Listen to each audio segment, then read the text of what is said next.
During the summer of 2003, events in the northeast United States involving a strange, human-like creature sparked brief local media interest before an apparent blackout was enacted.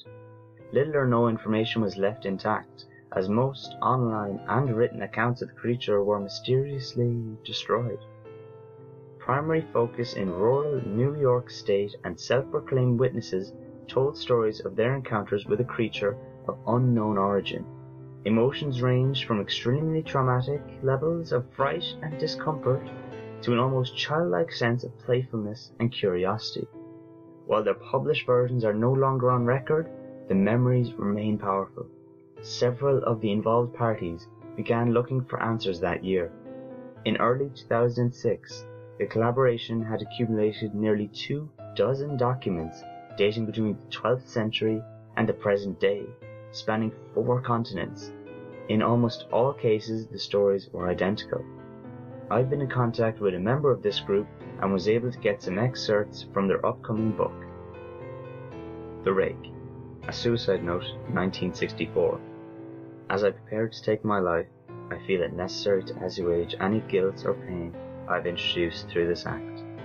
It is not the fault of anyone other than him. For once I awoke and felt his presence, and once I awoke and saw his form. Once again, I awoke and heard his voice, and looked into his eyes. I cannot sleep without fear of what I might next awake to experience. I cannot ever wake. Goodbye. Found in the same wooden box were 2 empty envelopes, addressed to William and Rose, and 1 loose personal letter with no envelope. Dearest Len, I have prayed for you. He spoke your name. Next was a journal entry, translated from Spanish from the year 1880. I've experienced the greatest terror. I've experienced the greatest terror. I've experienced the greatest terror. I see his eyes when I close mine. They are hollow, black. They saw me and pierced me. His wet hand, I will not sleep again. His voice. The rest of the journal entry is unintelligible. Finally, a mariner's log from 1691. He came to me in my sleep. From the foot of my bed I felt a sensation. He took everything. We must return to England. We shall not return here again at the request of the Rake. From a witness, year 2006. 3 years ago, I had just returned from a trip from Niagara Falls with my family for the 4th of July.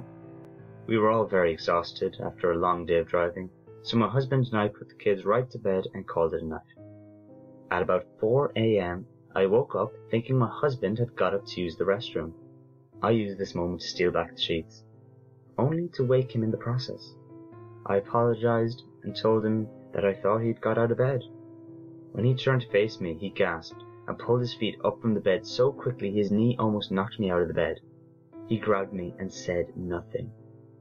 After adjusting to the dark for half a second, I was able to see what caused the strange reaction.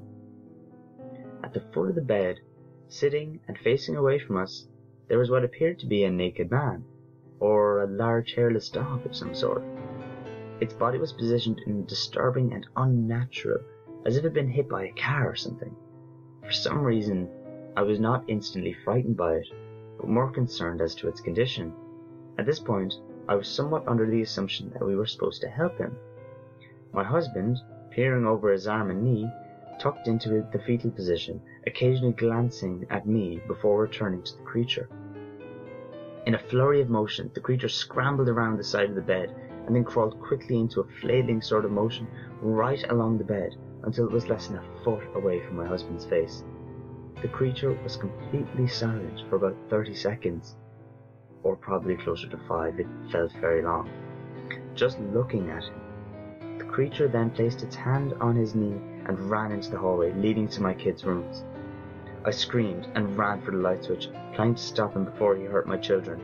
When I got to the hallway, the light out the bedroom was enough to see it crouching and hunched over about 20 feet away.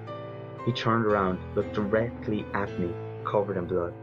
I flipped the switch on the wall and saw my daughter Clara. The creature ran down the stairs while my husband and I rushed to help our daughter. She was very badly injured and spoke only once more in her short life. She said, "He is The Rake. My husband drove his car into the lake later that night while rushing our daughter to hospital.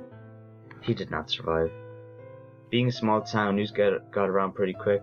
The police were helpful at first, and the local paper took a lot of interest as well.